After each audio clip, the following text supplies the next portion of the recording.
Bismillahirrahmanirrahim. Wassallallahu musannif hadal kitab Abi Suja.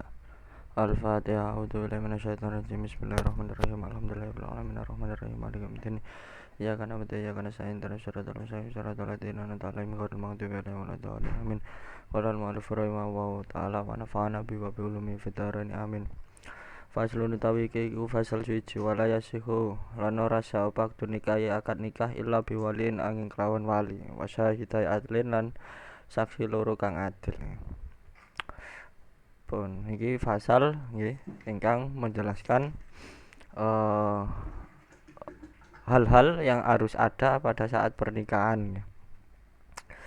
Jadi rukun nikah niku ada 5 nggih. Ada 5. Yang pertama itu sigot, calon istri, calon suami, wali sama 2 saksi. Sama 2 saksi ada 5.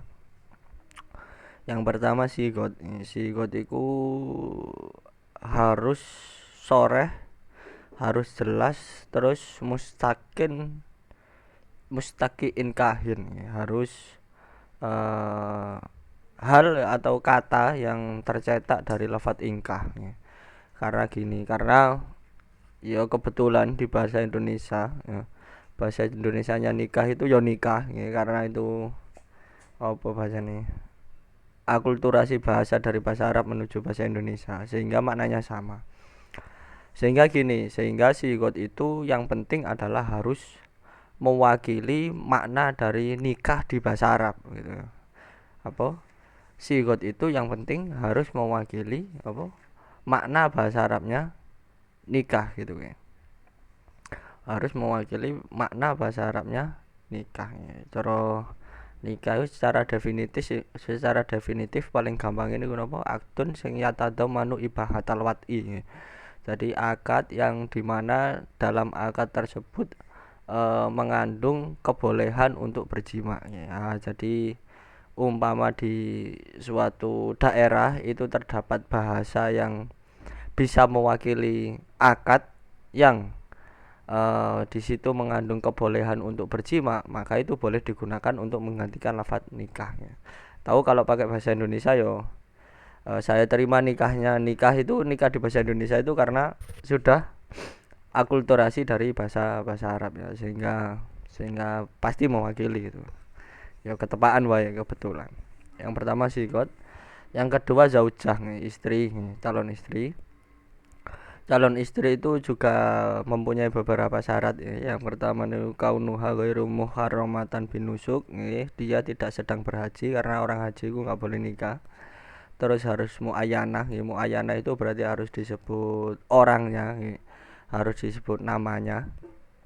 Sehingga kayak nanti ankah tuka binti gitu, saya menikahkanmu pada anakku gitu. Itu kalau anak perempuannya itu 1 maka muayyanah. Kalau banyak itu nanti enggak muayyanah, enggak tertentu. Jadi enggak jelas gitu. Nah, jadi istrinya itu ya harus muayyanah. Harus muayyanah. Terus kaunuha kholiyatan minikahin wa idatin. Terus si istri itu juga tidak berada dalam hubungan pernikahan ya. Wis putus atau wis cerai dengan suaminya atau ditinggal mati oleh suaminya, dan di sisi lain dia harus selesai masa iddahnya, tidak dalam masa iddah. Terus wa kaunuha unsa yakinan, terus dia itu harus benar-benar dipastikan bahwasanya dia itu perempuan ya. Sekarang ini wae kasus banyak kasus sing nikah kaya perempuan ternyata maris dinikah ternyata lanang, wonten niku zong ternyata. Nah, iku sebelum nikah itu harusnya dipastikan kalau dia itu memang secara yakin, secara 100% dia itu perempuan. Terus zauj terus calon suami. Calon suami itu intinya sama kayak istri tadi, cuman ada satu tambahan yaitu kaunuhu mukhtaron ya. Kaunuhu mukhtaron. Terus enggak ada iddah karena laki-laki enggak ada iddah ya. Kaunuhu mukhtaron itu penting ya. Adanya laki-laki itu memilih sendiri, memilih pasangannya sendiri dan memilih kapan dia nikah. Intinya dia itu tidak dalam keadaan terpaksa kalau nikah. Itu penting karena posisinya gini. Karena si calon suami itu kan posisinya mutaakiden. Salah satu dari mutaakiden. Kan yang mutaakiden itu adalah wali sama calon calon suami. Sehingga karena nikah itu adalah bagian dari muamalah, namun muamalah yang paling ikhtiyat seperti yang kemarin saya jelaskan. eh, Orang itu ketika membeli sesuatu, kalau dia itu posisinya terpaksa, maka jual belinya itu nggak sah. Dan itu diterapkan juga di bab pernikahan. Ya. Bayangkan eh, nikah yang konsekuensinya adalah nafkah, yang berkonsekuensi pada waris juga, yang itu adalah tanggung jawab dari si laki-laki, yo, dibebankan tanpa adanya ridho dari dia dari awal gitu ya. Jadi itu nggak sesuai kaidah apa ridho bisa ridho bima yatawalladu minhu. Jadi orang itu kalau ridho akan sesuatu berarti ridho akan akibat dari sesuatu itu. Orang itu kalau ridho nikah yo nikah sekarang plus nikah dengan orang ini itu berarti dia berani menanggung resiko uh, yang terjadi pada saat dia sudah menjalani pernikahan itu. Sehingga zaud itu penting, harus mukhtar ya, harus memilih sendiri. Karena kalau nggak memilih sendiri nggak make sense. Masa dia disuruh tanggung jawab soal hal-hal yang dari awal tidak dia ridhoi, ya itu nggak sesuai dengan kaidah apa ridho bisa ridho bima yatawalladu minhu gitu ya. Ridho bisa ridho bima yatawalladu minhu. Ridho akan sesuatu ya, berarti ridho akan akibat dari sesuatu itu. Terus syarat terus rukun selanjutnya yaitu wali. Nah wali itu posisinya nanti dia adalah salah satu dari mutaakiden. Jadi karena perempuan itu tidak bisa menikahkan dirinya sendiri karena dia posisinya adalah makut alaih ya. Jadi makut alaih itu nggak bisa menikahkan dirinya, nggak bisa mengakati dirinya sendiri. Bayangkan kalau saya membeli suatu barang ya, atau saya membeli HP umpamanya, bayangkan HP itu menjual dirinya sendiri itu pasti nggak bisa, pasti harus ada si penjual HP-nya, harus ada si penjual HP-nya. Lah di bab nikah ya bayangkan orang yang berakad itu adalah walinya. Kalau dalam urusan HP, orang yang berakad adalah penjual HP-nya. Jadi HP itu tidak bisa menjual dirinya sendiri. Seperti halnya perempuan yang tidak bisa menikahkan dirinya sendiri. Terus yang terakhir adalah syahidai adlin. Syahidai adlin. Dua saksi yang dinilai adil. Iya, di wali tadi di wali itu tidak disyaratkan adil.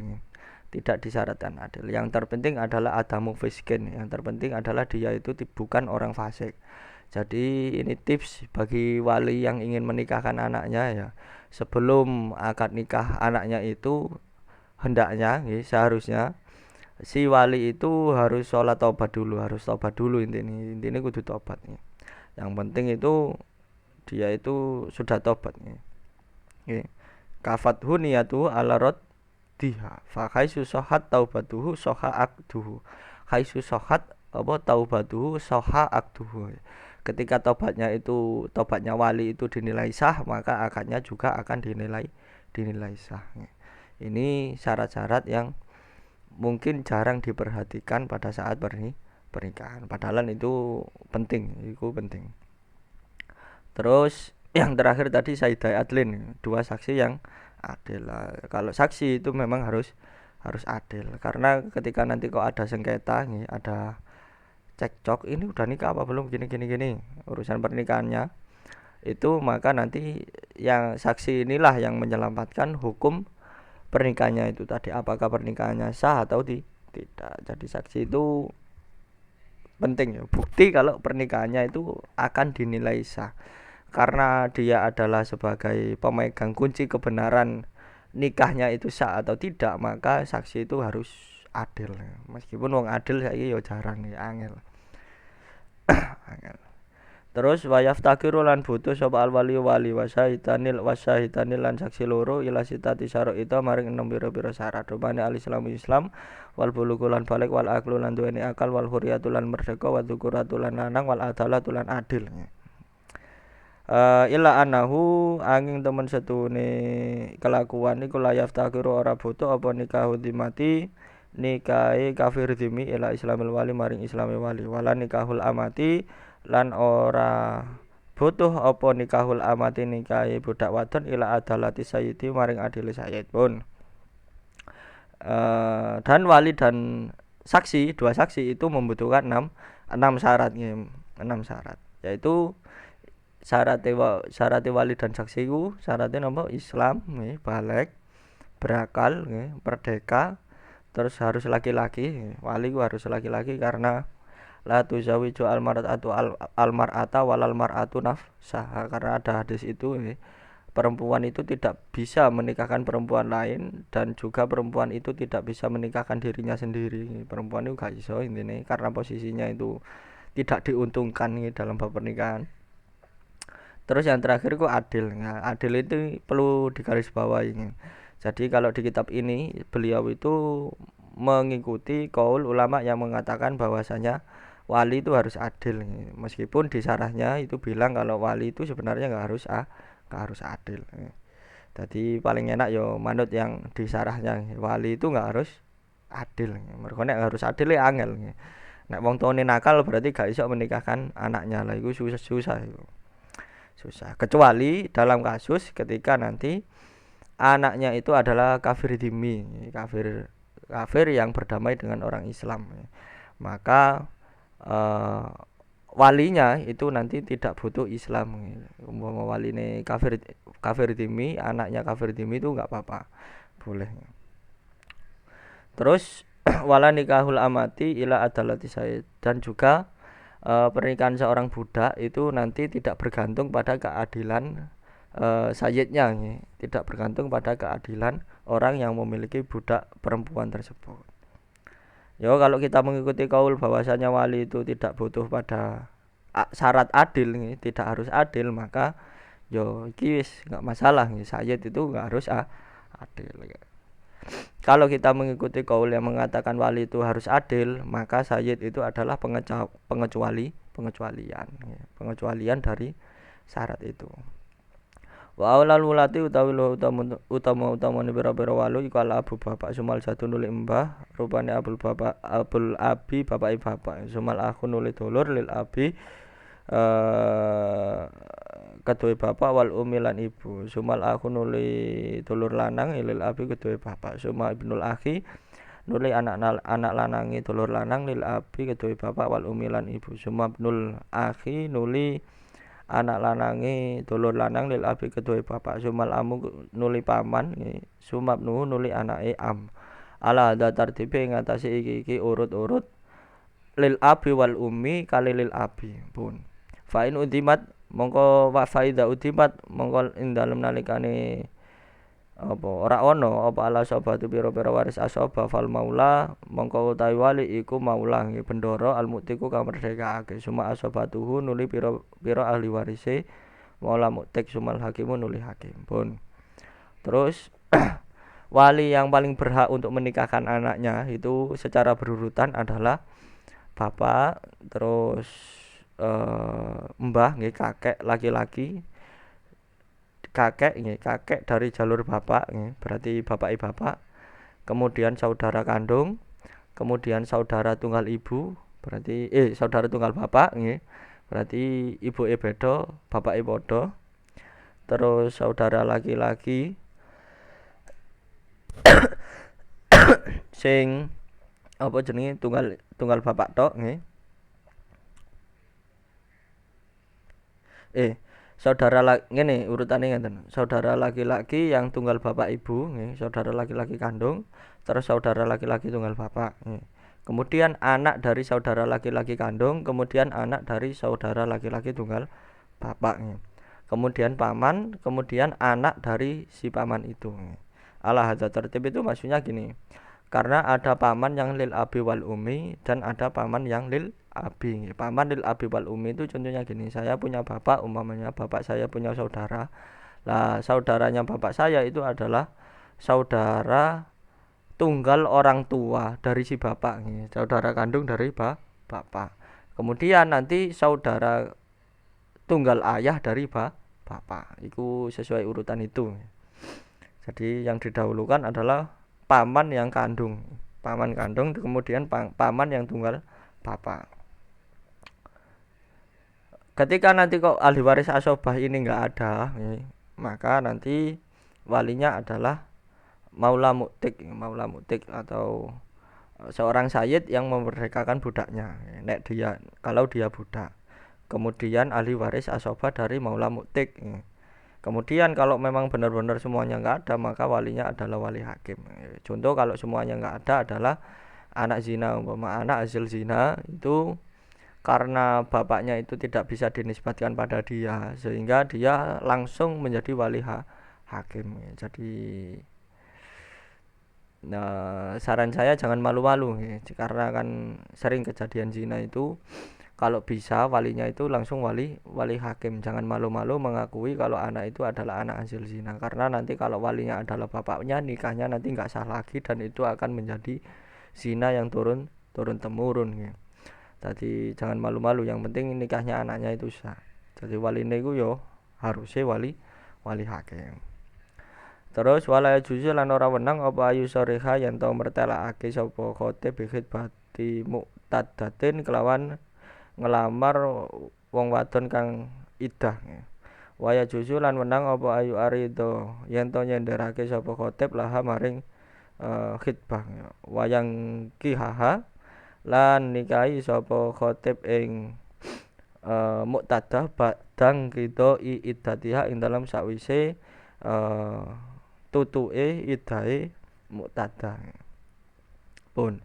Terus enggak boleh untuk nembak atau mengkhidbah secara jelas pada perempuan yang masih di masa iddah. Masih di masa iddah. Nanti masa iddah itu dibahas nanti ada pembahasannya masa iddah. Intinya kalau perempuan itu kok masih masa iddah, maka tidak boleh dilamar secara jelas, secara terang-terangan. Tapi boleh dilamar dengan cara yang halus, dikasih kode-kode, dikasih kode-kode. Contoh dikasih kode-kode, contoh kayak perempuan itu masih iddah, terus saya bilang dengan tujuan untuk mengkhidbah dia. Jadi saya ingin melamar, saya ingin menikahimu gitu. Itu nggak boleh karena dia masih iddah. Kalau takrid, kalau apa jeneng, kalau apa namanya ngode-ngode itu kayak begitu banyak orang yang ingin menikahimu. Nah, itu kan kode-kode itu. Ya termasuk saya gitu umpamanya kan, tapi nggak disebutin gitu, itu kan kode-kode. Jadi kalau kayak gitu nggak apa-apa. Dan nanti ketika nanti dikasih kode-kode seperti itu, maka dia nanti boleh menikahi perempuan tersebut setelah iddahnya itu selesai, selesai. Jadi ada bedanya nih, tasrih itu melamar secara langsung atau mayak tau birruk batu finikah memastikan untuk pernikahan saya akan menikahimu gitu. Terus yang takrir itu malayak tau birruk batu finikah. Jadi nembak tapi tidak secara langsung. Pun konten. Jadi intinya orang yang masih iddah itu tidak boleh di khidbah, tidak boleh dinikah, tidak boleh dilamar, tidak boleh dinikah. Terus wanisa'u ala darbaini, wanisa'u utawi wong wadon iku ala darbaini ngatasi rong bagian. Rupane asayibatin biro-biro rondo wa apiaren lan biro-biro perawan. Fal bikru mongko utawi perawan iku ya juzu wenang lil abi kedhe bapak wal jati lan mbah apa isbaruha maksa bikr ala nikah ing atase nikah. Wasai bulan ron utawi rondo iku lae juzu ora wenang apa taswijuha ngrabekake sayib ila ba'da bulughia angin ing dalem sawise tumekane sayib nggih wa idniha lan idine sayib balike sayib illa ba'da bulughia angin dalam sawise balike sayib wa idniha lan idine sayib pun. Terus perempuan itu dari sisi dia itu boleh untuk dipaksa untuk menikah atau tidak, itu dibagi menjadi dua. Jadi ada perawan, ada janda. Kalau perawan itu nanti boleh bagi bapak dan mbah untuk memaksa perawan itu tadi untuk menikah. Boleh dipaksa untuk menikah. Ini menurut Syafi'i. Ya meskipun ada syarat-syaratnya. Syarat-syaratnya adalah salah satunya adalah harus mahar misil sama sekufu. Mahar misil itu berarti dia dimahari dengan mahar yang sesuai dengan adatnya, adat keluarganya. Umpama keluargane ku Hikles nih anaknya presiden umpamanya berarti yo mahar yo agak mahal. Terus sama sekufu nih, sekufu itu intinya keluarganya itu sama lah derajatnya, itu derajat sosialnya sama, status sosialnya sama. Karena gini, kenapa kok ada aturan kufu ya, meskipun nanti ada bab kafaah, ada bab kufu ya, saya jelaskan di sini karena berkaitan dengan ijbarnya. Karena nanti dalam akad nikah yang berakad-akatan itu memang hanya calon suami dengan walinya calon istri, tapi itu ngefeknya ke kedua keluarga. Ngefeknya itu kedua keluarga. Sehingga ketika saya nikah umpamanya orang tua saya itu memiliki hak untuk mempunyai besan yang setara yang setara.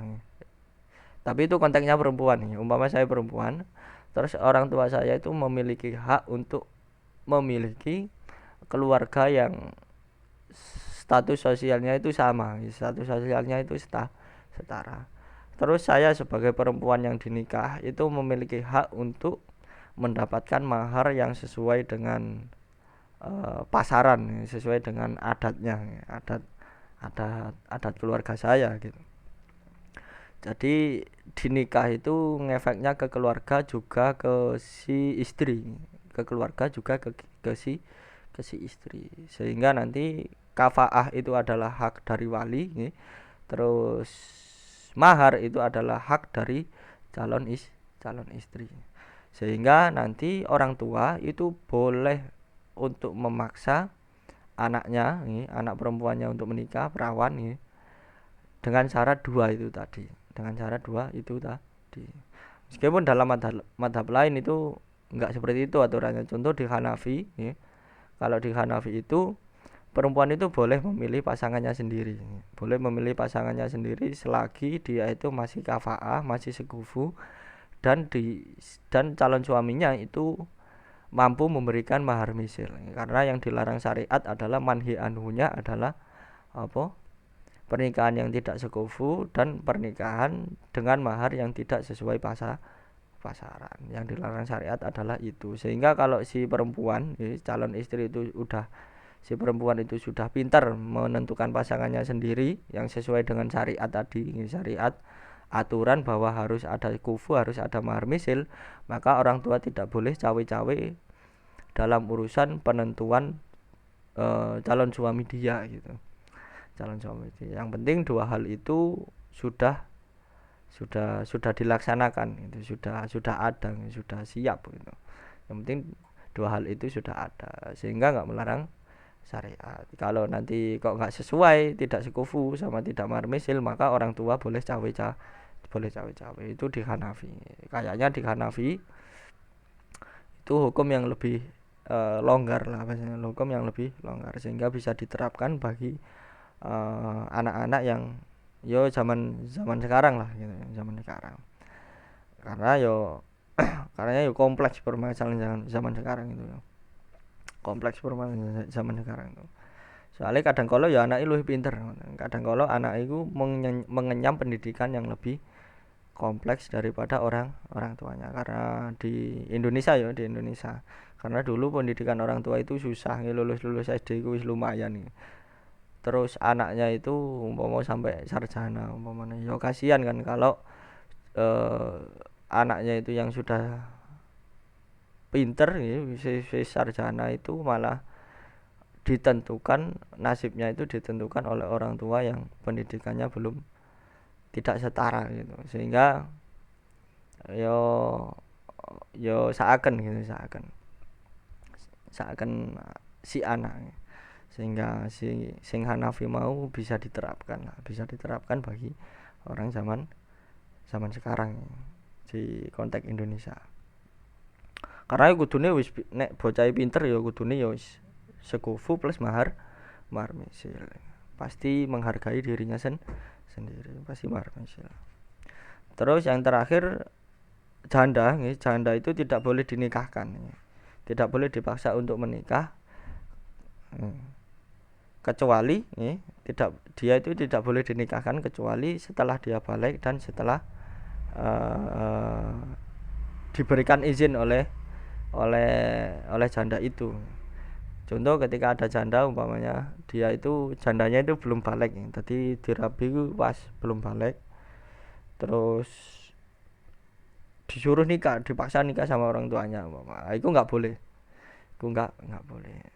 Atau ada janda yang sudah balik tapi dia nggak mau nikah, masih nggak mau nikah, itu nanti nggak boleh diijbar lagi, nggak boleh dipaksa untuk menikah, karena janda itu yo apa jenenge yo telah mengalami apa pahite pernikahan di sebelumnya itu tadi, sehingga